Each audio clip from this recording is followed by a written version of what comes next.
Assalamu alaikum. Hi. Then you can introduce yourself to all of us. Okay, Assalamu alaikum. My name is Zubaria Zahoor and I hail from Kallar Saida, that is a tehsil of Rawalpindi district. So I was born in 1996 and since that time I have been living in my own tehsil. I got my primary education from there as well, but then after my intermediate for my university education I had to move to Texla, and from there I did my BSc in computer engineering, and after my graduation I joined the corporate sector of Pakistan, and since that time I have been working in the field of IT. So after my graduation my first job was as a team lead in an IT company, and then I had to leave that job in 2020 because of my first attempt of civil services. And then right after giving my attempt, I joined another multinational IT company, and there I'm serving as a manager right now. And that's it for my educational background. And if you talk about my familial background, we are 7 siblings with me being on number 5, and all my elder siblings are working in their respective fields, primarily in the field of education. My father is a retired government servant from Pakistan Atomic Energy Commission. And as far as my interest for civil services is concerned, I have been at different leadership roles at my university and other educational institutions as well. So that gave me a motivation to be in a leadership role and make a difference in the society and do something particularly for vulnerable communities of my country, especially minorities, children, women, and the senior citizens as well. And that's all for now. So you are currently working as a team lead. So currently I'm working as a manager. Okay. You are working as a manager. Yes, sir. In non-tech. Manager non-tech. What is the function of a manager? So manager is actually second one in the hierarchy. And the function of a manager is to manage all the operations that are going on in an organization. Manage all the workings, all the procedures that are going on, the scheduling, the QA as well, the duties, assigning the duties, and then doing the quality checking as well. Tell me, how do you make an assessment about the performance of government? Because somebody is managing. What do you think? Is it managing? He is managing in a better way, or there are some challenges which the government is facing in the management? Yes, sir. I believe that there are some challenges that the government is facing, and these challenges are inevitable. Every government faces these kind of challenges, but and there are some lacunas in our system as well. What type of challenges this government is facing? Let's talk about the political scene. So if we talk about the political challenges that this government is facing, there is a lack of consensus. And because of that lack of consensus, the primary function of the political system of a country, or the primary function of the legislative branch of a country, which is legislation, that cannot be done because of the lack of consensus. And that we just saw when the governing party presented the mini budget as well. So we would see that how there is a lack of consensus between all the political parties in our political system. I read somewhere that the present government has a sort of a keep on going for confrontation with the opposition. Do you think this is a good policy, this confrontation policy? No, sir. As per my knowledge of political science, I don't think this is a good policy, because for making a better political system, all the political parties in a country, they need to work in consensus for the betterment of the people, for the betterment of the people who are being ruled. So this is not a good policy to be at confrontation, to be at loggerheads all the time and not going towards the betterment. Do you see that this government can change their policy and to bring sort of a more harmony between the opposition and the government? It is the function of the treasury benches, I hope. Yes, sir. So do you think they can do it? Sir, I think that everything is achievable if you have the motivation or if you have the dedication to do that. But as far as the track record of this government is concerned, as for now, we haven't seen any landmark event where the government has been in harmony with the opposition. But I think there are some sane voices from both the sides that can work together to create a harmony between the two parties. Tell us about national security policy which the government has formulated. What are the salient features? So the national security policy of the government was formulated some days ago, and the salient features are actually to improve the security, or to actually look for the economic security of the country. So its main focus was to move from the military security to the economic security, as our stakeholders also talk about it, that how we can play a better role in the region and in the global dynamics by working on our economic policies, the mass media, talking about there was a clause about literature as well. So that's like an umbrella term for all the changes that they are trying to adopt, and it's a long-term policy. It's going to be there for 5 years, and there can be modifications that could be made by the upcoming government. There are certain parleys going on between the government of Pakistan and the IMF. What is the update status? So I'm not sure about the update status, but the previous one, they were talking about making some structural adjustments in our economic system, and they were asking for more autonomy for State Bank as well. And for that, what is your understanding of this more autonomy of State Bank? What State Bank is there? It is a product of legislation. It is functioning. What do you think? What do you mean by more autonomy? Sir, as far as the economic policies of the country are concerned, the government is having a major share in defining them, in making them, and it's playing major role in this regard. But IMF is actually asking for giving more autonomy or giving more authority to state banks so that it can be a decisive factor, or it can play a major role in the formulation of policies rather than the government. State banks should have more autonomy over the government comparatively. But you are a student of public policy. Yes, sir. And who is at what level policies are made? State Bank is one of the organization of the government. Yes, sir. So, but the policy making is with the parliament, you know. Yes, sir. Policy making is primarily the task of budget. The finance bill is passed by the Parliament. Yes, sir. So I think don't you think State Bank has limited role? Yes, sir. I believe that then what autonomy they are looking for? Sir, actually, there is a conspiracy. There have been talks in Pakistan about how IMF is trying to influence the economy of Pakistan. Have you seen the ordinance or the law of the State Bank of Pakistan? No, sir, I'm not. Have you seen what are the proposed changes they are looking for? No, sir. So how you can speak? So that's what I know as per my reading. What is the difference between governance and good governance? So governance is actually a whole term that is used for all the parameters that is being between the rulers and the ruled one. For the rulers or for the politicians, for the ruling government, they are trying to control the affairs of the state for the public. That is known as governance. And good governance is a kind of governance. We have good governance and we have bad governance. What are the characteristics of good governance? So good governance has different characteristics, but I'm going to talk about the primary ones, the important ones. In good governance, the public should be given with all the services that have been promised to them in the constitution of a state. So number 1, there should be rule of law. Number 2, there should be equality of citizens. Number 3, there should be accountability. Number 4, there should be complete political participation of all the population.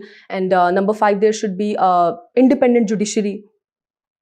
And there should be complete electoral participation of people in the socio-political dynamic of the country. In which year Pakistan resolution was passed? It was passed in 1940. When Congress was established in the subcontinent? So Congress was established in 1885 by A.O. Hume. And when All India Muslim League was established? All India Muslim League was established in 1906. When Pakistan got independence?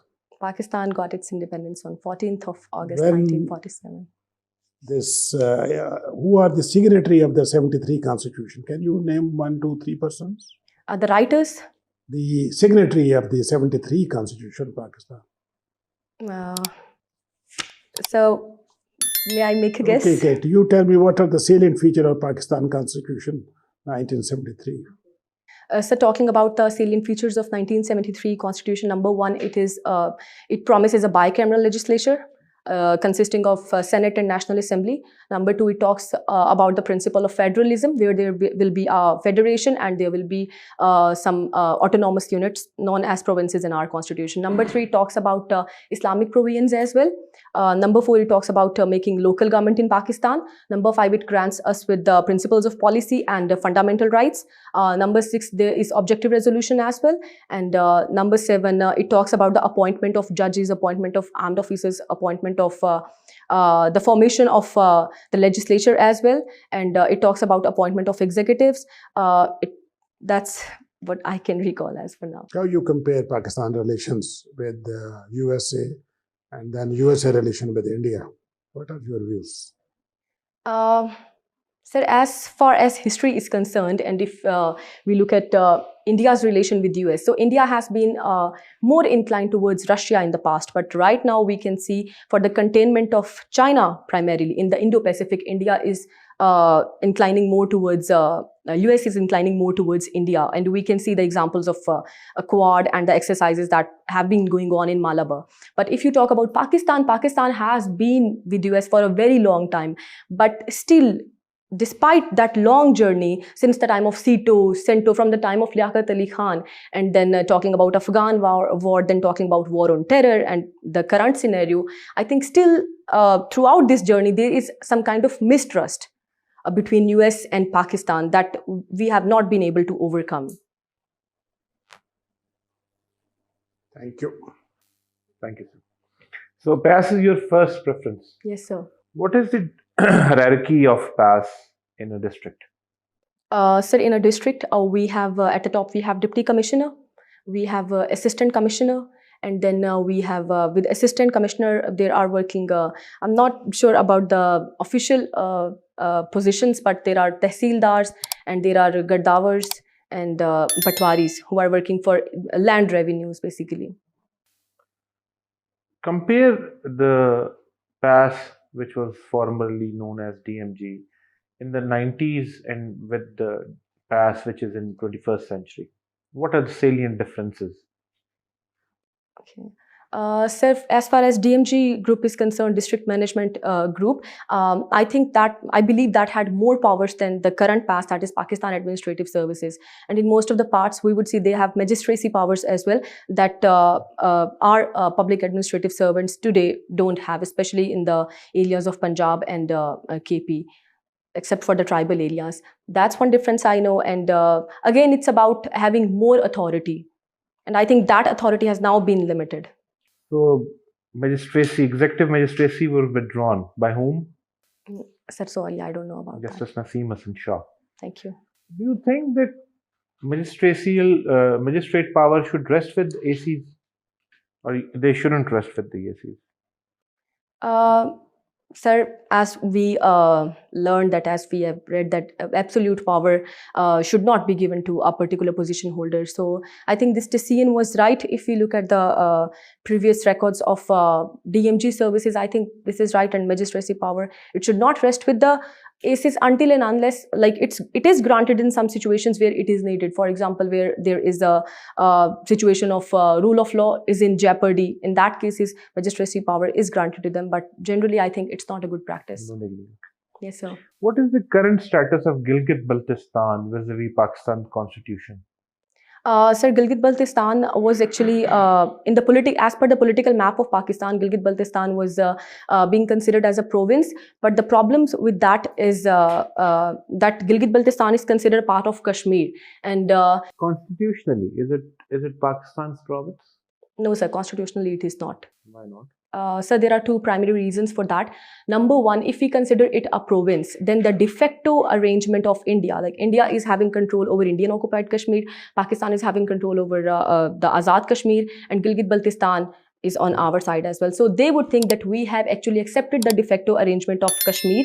Number one is this issue. And number two is that if there is a referendum as per UN resolution, if a referendum takes place for the autonomy of Kashmiris, then we will have to include the GB's population with Azad Kashmir as well. Okay. So there is what's bad in it? So I think that is a good strategy adopted by Pakistan. China is pressing hard due to CPEC to declare GB as a province. If you are Prime Minister of Pakistan, what would be your answer or strategy? Sir, if I would be Prime Minister of Pakistan, I would like to deal with it diplomatically. China is very well aware of our rivalry with India over the issue of Kashmir, and China has been with us in UNSC as well. So I think we should take our friend in confidence, and we should tell them that these are the factors that we are considering, and you should also So you are not in favor of making it a granting province. GPA a province. How much territorial percentage is with India, and how much territorial percentage of Jammu and Kashmir is with Pakistan? I'm sorry, sir, I'm not aware of that. So what about AJK? Why we have a president in AJK and we don't have a president in Gilgit-Baltistan? What is the constitutional status difference between GB and AJK? Sir, AJK is an autonomous unit that has been granted in the Constitution of Pakistan. And as far AJK is concerned, AJK is defined as an autonomous territory that Pakistan is going to rule until and unless there is a decision about the fate of Kashmiris. Why can't we do the same with the GB? Sir, I'm not sure about that. What do you have to say about the recent constitutional amendment and the law passed regarding electronic voting machine? How do you see it? Sir, being a student of being a computer engineer and being in the field of IT, I think EVM is not a good practice in Pakistan. Now, there are certain factors for that. Number one, it is prone to manipulation. It is prone to maneuverance, and a lot of hacking and a lot of machinations can be used to actually change the electoral results. And especially in Pakistan, we are lacking capacity right now. So I think to build up that capacity, even Election Commission, it sent 37 points reservations to the Parliament for this purpose. Yes, for this make purpose, it and exactly more secure, for all the problems that have safe. been with EVM. So why the present regime is bent upon implementing it? What do you see? Sir, the present political party, that is PTI, they might be having their own objectives, and we can see that opposition is not at par with them for this particular issue. If you talk about But the bill was passed. Yes, sir, because of the majority of the government and their coalition parties, that was passed. But still, there are a lot of loopholes, and we can see certain developed countries as well. They did not, they adopted it and then they took it back. It was passed in a joint session. Yes, sir. Why there was a need to summon the joint session? So that is still unknown to me as well. There was an urgency to adopt this bill and to get it passed from the joint session, but I don't think that it is going to help in Pakistan. Okay, last question. Since foreign service is also your option, what is the difference between an embassy and consulate? Okay, so embassy is actually a representative of sovereign. It's actually a representative office of the sovereign of a state. For example, if we have Pakistan embassy in US, that is representative of the Pakistani state. But if you talk about consulate, that is actually, an embassy is only one for one country in a particular region. But if you talk about consulate, then there can be more than one consulate, and they are actually there to provide services, to provide especially consular services to all the citizens of that particular country. They don't represent the sovereign state? So they do represent the sovereign state, but if we talk about the principles like diplomatic immunity, that is granted granted in more proportion to the ambassadors as compared to the councillors of a state. Are you sure? Yes, sir. Please. I would like to seek your comment that you said that this EVM can be manipulated. Yes, sir. Why so? We are ready to trust this technology when it comes to financial transaction. We do millions of billions of rupees transactions through our these mobile applications. Yes, sir. But we are not ready to trust these EVM machines. Why so? Why there is a contradiction over it?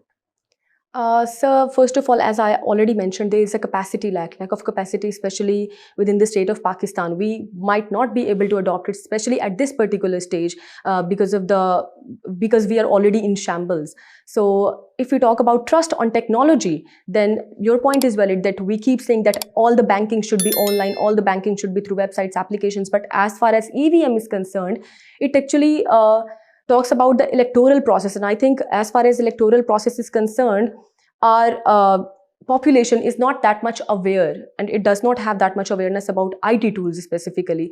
So even to maneuver their minds, their psychologically, that is also, they're also very vulnerable in that regard. And if you talk about the electoral machines as well, I think the Election Commission, the organization that actually deals with this process, even that itself is not comfortable. How can we build this capacity if we don't take a step in this direction? Yes, so we should take a step in this So regard. that means we should wait for first to build a capacity, then to introduce a system. Yes, sir, it can be introduced. IT, going with e-governance, going with IT, that is always a better option. But I think for that, we need first of all to build the capacity, to build the system that everybody can trust. How can we build that capacity? So I think it's going to take a long time, but we should take a start. And for that, first of all, the people should be trained, specifically the electoral people who are involved in the election Because commission. I believe that we have studied political science, constitutional law. Yes, sir. As things evolve with the passage of time. Yes, sir. So you don't say that we will introduce democracy after 200 years when people will have the ideas and they have a capacity to choose their elected representatively wisely. But because these are the systems which eventually evolve with the passage of time, don't you think we will go for the policy, the implementation of EVM, and then say, okay, start building a capacity. Okay, next 5, 20, 30 years, we will have a EVM system which will address the concerns of all. Why don't we see things in that way? So if you talk about democracy, if you're talking about political systems, and I think these political systems have also evolved after such a long time, and there have been different loopholes that have been addressed in the upcoming times. Tell me, you're a student of constitutional law. Yes, sir. There are certain segments in Pakistan who claim that the constitution is nothing more than a piece of a paper. But there are other people who claim it's a sacred document. What makes constitution a sacred document? Sir, I think for a state to be a state, constitution is actually the primary document that is actually a promise. If you talk about the social contract, the theory of social contract that was given by Thomas Hobbes, J.J. Rousseau, and then Locke, they all talked about this social contract. So why do we have to develop this social contract? So that people are sure and people are promised all the services for which they are actually surrendering their free will, and they are succumbing to this general will. So this constitution, as per J.J. Rousseau, is a general will that all the people have agreed to with respect to a state. Okay. Which one of these, whether governance issue or economic issues, which one of these in one of the most important and pressing issues in Pakistan, in your opinion? Sir, I think the most important issues are the governance and the political issues, because if we are able to transform our political system, then our economic system that itself will get better with time. So if you talk about political system, I think the most important point here is that our political parties, they need to be in consensus. Secondly, the legislation, the primary principle of the primary objective of the legislature, that needs to be done. And for example, we have seen different ordinances have been drawn in the reign of this government. So I think that is not a good practice if we talk about a democratic country. So legislation should be done, and that too for the problems of the Pakistani people. This is an issue. And Okay, then for that, you study sociology. What is the conflict perspective? so the conflict perspective talks about the evolution of society from a conflicting point of view. It was given by Karl Marx, and he says that there has always been a competition. There has always been a disassociative relationship between different stratas of a society, and that's how it has evolved. Okay, as we have seen that we are facing an issue of climate change. Do you think the climate change issue has a capacity to fuel conflict in the society? Yes, sir, I'm very much sure about this. And how is it so? Because climate change is actually a phenomenon which is going to affect more. Conflict perspective talks about inequality, and even climate change, we can apply the principle of inequality as well. There are some regions, for example, if we take example of East Pakistan and West Pakistan. East Pakistan was more inclined to the climatic changes as compared to West Pakistan. We could see the examples of Bhola cyclone and different storms there as well. So even that creates an inequality and hence conflict in a society. One last question. Why Pakistan Administrative Service as first preference? Sir, as I mentioned already, that I have been in different leadership roles in my academic institutions as well. And right now, even since the time I started my job, I have been in 2 leadership positions, and I have been dealing with different situations of crisis management. And I think I'm good to deal with people, and I'm a good leader, and I have team building capacity, and I have good managerial skills as well, and that makes me a good administrator. Sir. Thanks. Zubaria. Okay, tell me, your political views are more closer to Aristotle or Plato? So I would go with the Aristotle. Aristotle. So it means you are idealist. Yes, sir. He was realist. He was realist. So, Sorry, sir. You made me mistrust my concepts. okay, it's okay. Take it easy now. Can you name me the political philosophers of Roman Empire? So I've just studied about one political philosopher of Roman Okay. Empire, and he was Saint Augustine. Saint Augustine. He's Augustine. Saint Augustine. Have you not read about Saint Thomas Aquinas? No, sir. Okay, what was the political philosophy of Saint Augustine? Sir, Saint Augustine was actually one of the pioneer of Roman Empire, and One of the pioneer of Roman Empire. He was there in the very beginning of the Roman Empire, as per my Sure. knowledge. As per my knowledge, I don't remember the year. Can you tell me who is considered as the modern political thinker after the Dark Ages? Sir, there have been different modern political thinkers after the Dark Ages. If we talk about 17th century, there have been political thinkers like, as I have mentioned, J.J. Rousseau. We have Thomas Hobbes, who gave their philosophies What during you the say reign of- about Machiavelli? Yes, sir. Nicholas Machiavelli, Karl What Marx. was new in the Machiavelli? So Machiavelli actually talked about the sovereign in his book The Prince. He was actually talking about we are going to look at the philosophers with respect to the time and space in which they were ruling. So during the time of Machiavelli, there was a lot of political instability, and the rulers of Where? Medici, and he was an Italian philosopher basically. And during his reign, the ruler of that empire, they were expelled. The Medici, he was from Medici family. Medici family. So he wrote The Prince for that particular perspective. Like The Prince is considered to be written as a letter from him to that. So he actually told them that these are the attributes that need to be there in a prince for achieving political stability in his Okay, country. who is the author of Spirit of Laws? Sir, I have read about it, but it skipped my mind. Okay, Montesquieu was the author of Spirit of Laws. Okay, tell me, what was the crux of political theory of Montesquieu? So Montesquieu actually came up with this idea of separation of power.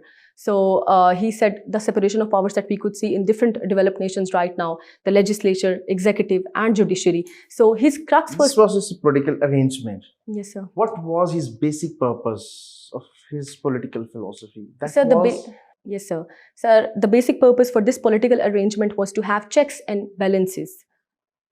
He wanted to establish liberty? For Yes. this?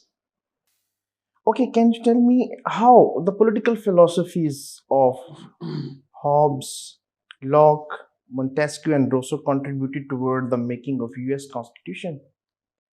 So if we talk about Declaration of Independence for US Constitution, that was the beginning document. In that, I think the role played by these, especially the reign of French Revolution, and after that the consequences, I think those When played, the French Revolution happened?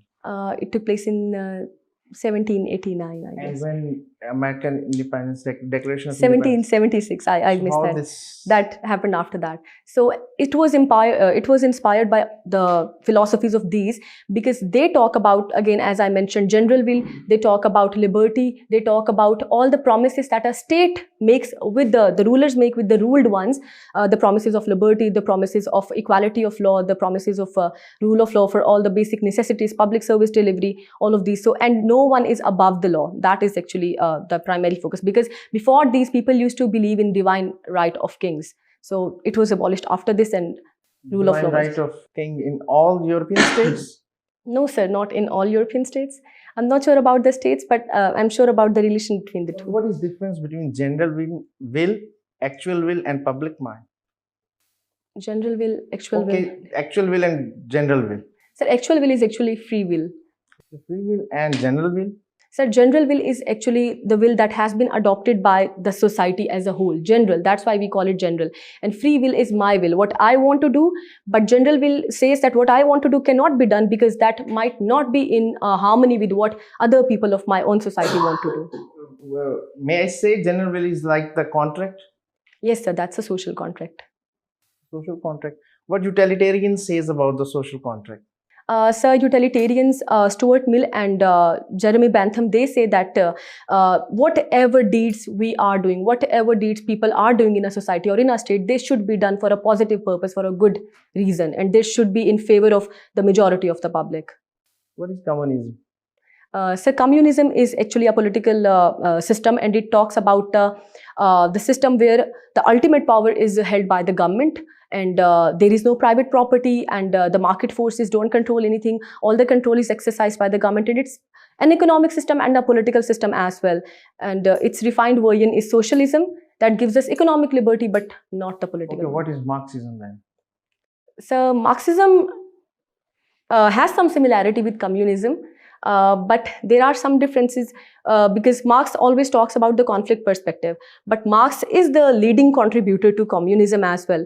So there are some differences between the two. I think Marx talks about exploitation. He talks about that because of that exploitation, the proletariat, it comes up and takes over the bourgeoisie of the society. And the communism, it talks about the government, they are actually the ruling ones and they are controlling the people. Marxist-Leninist interpretation of communism. So Marx, I have explained the Marxist contribution. Talking about Leninism, he talks about imperialism. The basis of his political philosophy is imperialism, because in that time he saw that how the European powers, especially the colonial era, how it was actually exploiting the third world countries through their imperial goals or their imperial objectives. Pakistan Studies Count. Now 1892 Indian Council Act. Can you tell me the few important things or features? Oh, I'm sorry, sir, I'm not aware of that. Okay. In 1942, Cripps mission came to India. Both the leading political parties rejected that proposal that they brought. What was the take of Indian National Congress and All India Muslim League? Why they rejected? Sir Cripps mission was brought in by Sir Stafford Cripps, who was the Secretary of State at that time. So the basic features were that at that time, the Britishers, they were looking for some constitutional arrangements in the subcontinent. So, and that came in the particular era as well. And after that, we would see after its rejection, there was a lot of chaos as well in the subcontinent. So the basic objective was that they were not going to give the liberty to the dominions of India. And that's what Indian National Congress and Muslim League have been striving for since the long time. So, and because of that, because of their mistrust or because of their unhappiness with the particular mission and because of the riots and chaos that took place, then Cabinet Mission Plan came and that actually granted them with the liberty that they wanted. My last question. Governor General of India and Viceroy of India. Okay. Sir, previously, we used to have governors in India, and then came the viceroys. So governors were there for, the first one was governor of Bengal, and then came the viceroys. So the governors, they used to work in harmony with the East India Company, because at that time, the viceroys were not there. And the viceroys then reported to the Secretary of the State. That was established by the British legislature for the Indian subcontinent. That's what I'm aware of. Okay, thank you. What is your assessment? How you have performed? Sir, I have to work on my knowledge base. Good news is that you have faced our tough questions, rather, I will say, and you will be better off in the Public Service Commission. They are good people. ठीक है. Mashallah, you have got a good personality. Your communication skills are fine. You are full of energy. There is a clarity of thinking. Mind is your sharp, and you are in a state of preparedness. These are good things. Thank you, sir. ठीक है ना? Confident है आप. The advice is keep it up. Newspaper पढ़ती रहे. कब है interview आपका? 25th January. 25th. बाकी जितने दिन हैं, इस पे आप जोर लगाए. Inshallah, अब पर उसमें आ सकती हैं. Try my You best. are a, क्या कहते हैं ना, winning horse. You have got the potential to win.